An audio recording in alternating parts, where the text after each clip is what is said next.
Hi and welcome to part 3 of my tutorial from picture to animation. You are already familiar, I guess, with this dwarf model. So far we have created him from a picture, painted him, and now we will prepare him for export into a animation tool. It's the third and last part, which is taking place here in Cubicle Constructor. After that we will move to Blender, an open source animation tool. More than that, but we will use it for rigging and animation. So the goal of today's video is actually to separate the body parts, which we want to have later on as standalone entities to be animated. So you might see here the two hands are looking different. So far we had the hands looking like this. That's the way how it is shown on the pictures. However, I have the feeling that this is the old style hand, and for animation this version here is a bit easier to animate. So I have changed a little bit the fingers and also enlarged it by 1 voxel, so that we have here even number of voxels. So each times we will have 2 voxels for 1 finger, and here it's 5, so that's not so easy to divide by 3 fingers, which we would like to animate. So first I need to make both parts look the same, so both hands, and I will just cut off one side and copy and paste the other side, mirror it also or flip it and put the pieces together, and then we have already the hand adjusted, so both hands the same now. So we will go now on and separate the body parts. For that I will create first a copy of the dwarf, just in case something goes horribly wrong. And then I prefer to work with 2 models. Just in a second you will see why. And I move them out of the center of our workbench, because everything I edit I will cut it and paste it in, and then it will be appearing here in the center. And then I will have hopefully at the end here the whole model with the separated body parts building up again. So that's nice to have a checkpoint. So let's get started. Let's get started with the head. If I want the head as a separate body part, then I just delete everything else. Looks already quite good. I want also to include some overlapping body parts, just in case later on with the animation some parts are moving, not to have the feeling that it's separated body parts. So here we go, that's the head already. With the head, and that's what I mean here, I just copied it, pasted it, it arrives in the center location. With the head I would like to have a small gimmick, maybe use the beard as a separate body part which can be animated later on also. So I just cut it off, you just see here the beard, and I copy and paste it to create some overlapping, and then I can just here cut some pieces off which I don't want to have overlap. I mean, this overlapping thing, this is something we need to see how it looks like at the end. So I'm just giving it a try now, and then let's see how it looks like. And if we have it separated on the one side, then we don't need it actually being on the head. So every body part should be only once available and visible. So here we have the 2 pieces. Okay, so the head is done. Then we can remove the head on this view here because we have it already. I guess that this chest piece should go a little bit higher. It's kind of a body armor, so I would expect that it goes higher, and you just don't see it on the model. So because of the beard it's covered. Yeah, but for me it's an armor, so let's put it up. It's like a chest armor here. Okay, So the head and the remaining body. We will just copy the body again and go to the next part, which I would say is the, let's say we take care of the shoulders now. Let's cut off all the rest. And we have the two shoulders. We will just copy and paste it here. Once I will remove the right shoulder. On the other I will remove the left shoulder because we want to have both shoulders separated. And again, shoulders are already there, so we can remove them here. So that's always the model of the remaining body parts. And actually this should not be this color.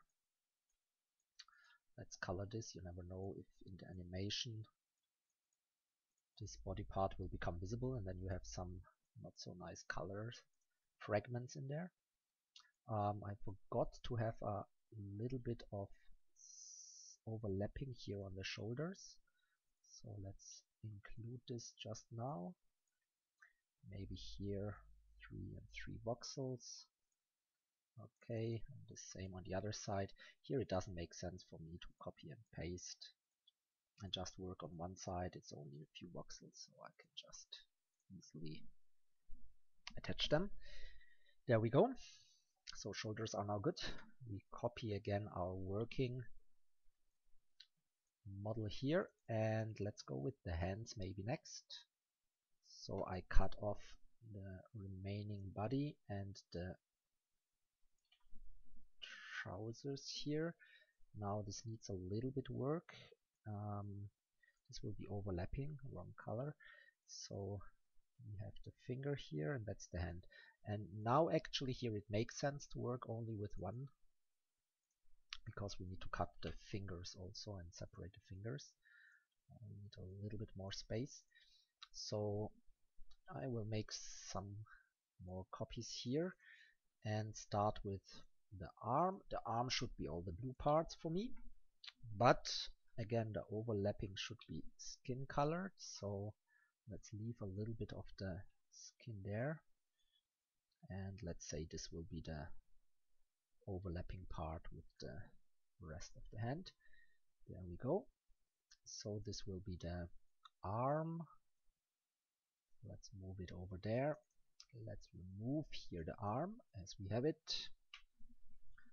Check the colors, everything fine. If you do this with your own model, which you downloaded, you might see some other color fragments. I just worked already with this model, so they are not so visible here in the version I'm working with. And again, I will upload the outcome of this video, so you can just easily access it. Now let's continue with the palm. I would like to have here a palm, which is the darker flesh color. That will be my palm. So let's subtract all the fingers. That's the palm later on. Should be here. And if we have it there, we can remove it here. And actually I want to have also some overlapping, so this will be my hand model I'm working with, and we have 4 fingers. So now I will go ahead and create 4 copies. Makes it a little bit easier for me. And now start with the thumb. So I can cut off these pieces here, and that will be my thumb with some overlapping, which I cut off by accident. So that's my thumb later on.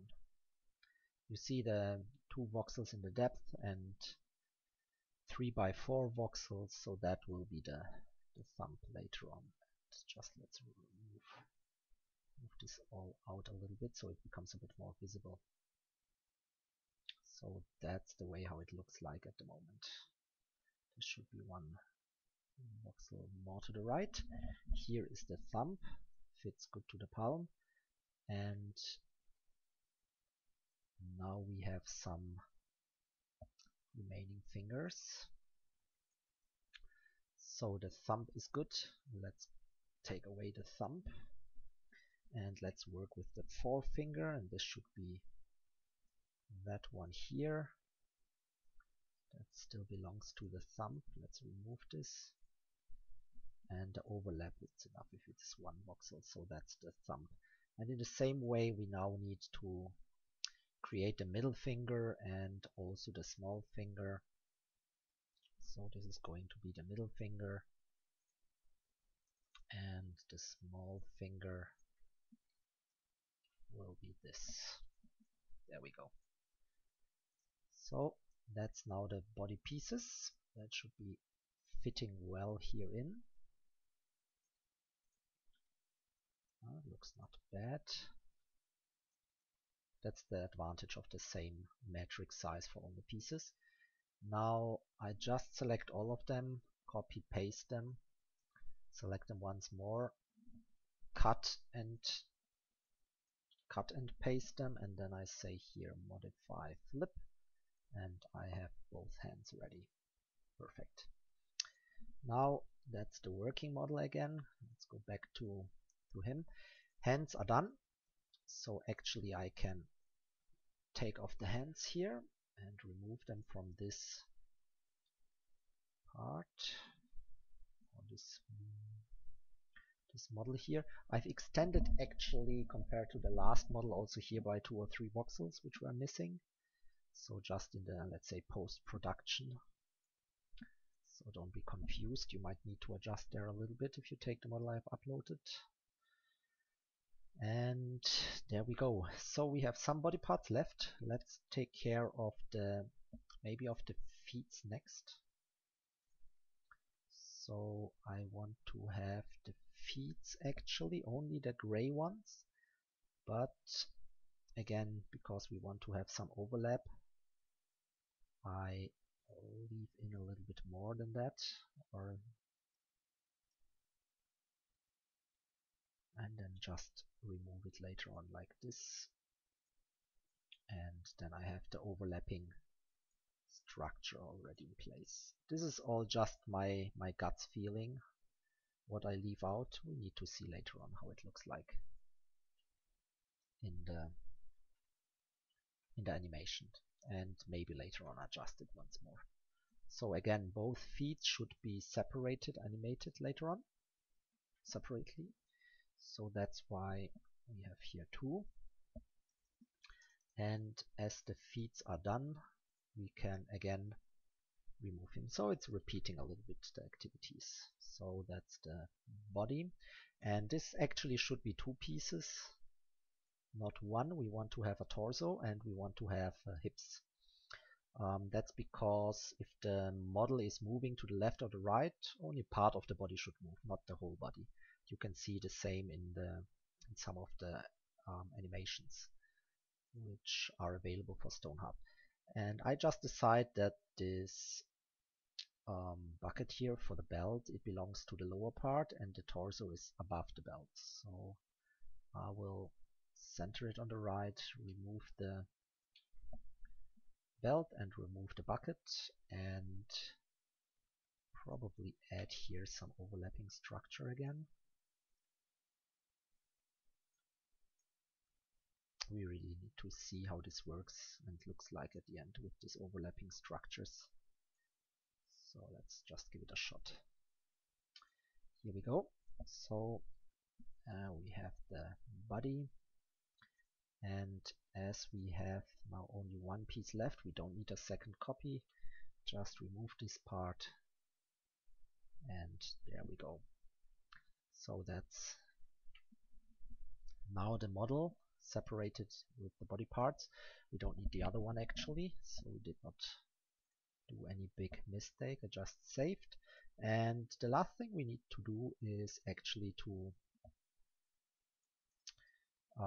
name the body parts. It makes sense to have this done here. You can do it also in an animation tool, but then we are ready. We have the object file. We can just import it and start working.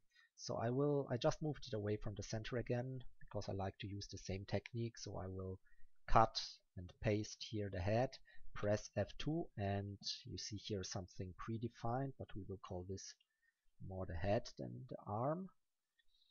Then we take the beard and we call it beard. Kind of makes sense. The same with the torso, always F2. Then this we said will be the hips. And that's now the left leg. Let's say left leg. That's the right leg. It's up to you how you call the body parts. I try to use the view from the character. And you see if I select one body part here on the bottom left, the name of it, so that's left leg. So that's just the naming convention I'm using. Let's take the shoulder. That was left shoulder. And that should be the right shoulder. Getting there. That's now the left arm. And the right arm.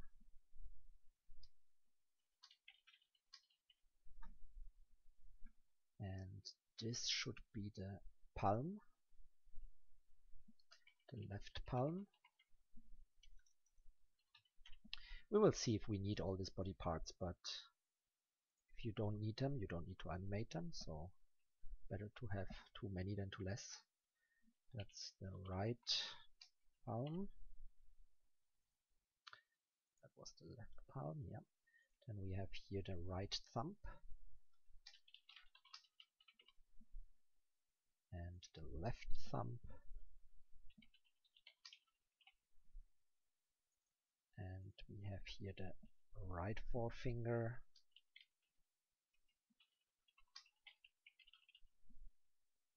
And the left forefinger.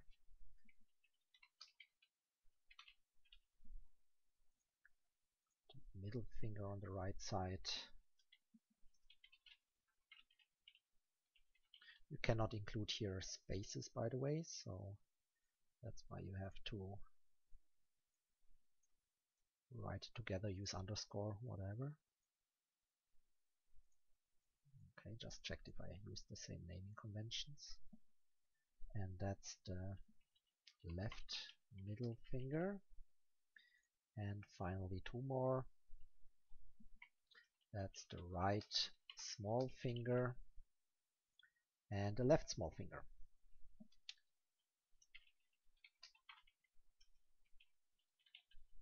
And there we go. So we have it now all named, all fitting together. Looks okay from a distance. And the only thing we need to do now is to export it, and that's a function which is not available in the free trial version of Cubic Constructor, so you need the home edition or the master edition for that. If you press it, just choose the name, you get to this dialog. There are some interesting settings here. One we need to activate is one object per matrix, so the whole model will be saved in the object file with the splitted limbs as we have them now. Not that the whole model will be just one matrix and then all the work we did is for nothing. You can play around a little bit with the pixels per color. Just give it a try, like with most of the settings. What works for me quite nice is here the scale factor to reduce it to 0.1. It's at 1.0 as a standard value. It just defines the size of the model if you import it into another animation tool. And actually it's not too important because in the animation tool you can also resize it quite easily, so that's fine. So I just press the OK, and there we go. We have saved it now.